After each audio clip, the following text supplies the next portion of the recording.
This week on the Being Human podcast, we chat with Hannah Thomas about her experiences as an artist, working with refugee women, painting their portraits and restoring their dignity through the power of sharing their own stories. I loved hearing this gracious, redemptive story of listening and honouring the other as shared by Hannah. It comes in stark contrast to one of the major stories this week of Shamima Begum's interview on Good Morning Britain with Richard Madeley and Susanna Reid. It's a long interview where at times she's visibly upset by the questions she's being asked and the comments of viewers, where I'm reminded just how young and vulnerable this woman is. But ultimately the core question being asked is, are you actually asking for forgiveness, and why should you be forgiven? Viewers comment, "You don't count, you should rot where you are, you've completely disqualified yourself, you do not deserve forgiveness."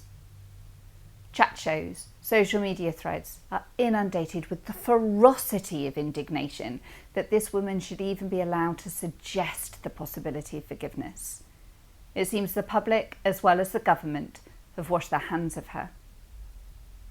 There are typically two responses when someone says, "I'm sorry." Often we say, "It's all right, it doesn't matter." We dismiss it and move on. Or it does matter. It's so profound that we decry it unforgivable. We dehumanise the perpetrator and purge our space of their very presence. But what happens when someone's actions do matter, but we remember that they're still a human being with dignity, significance, bearing God's image, made in his likeness? What do we do with people who are terrorists, people who abuse their power, people who do perpetrate injustice? Is anything actually unforgivable? When Jesus taught us to pray, he taught us to pray for forgiveness and for the strength to forgive others.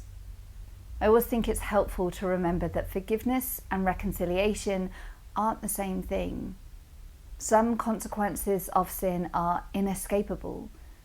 So whether or not Shamima Begum should come back and face trial in this country, well, that's a conversation above my pay grade. But does she deserve forgiveness? Yes, we all do.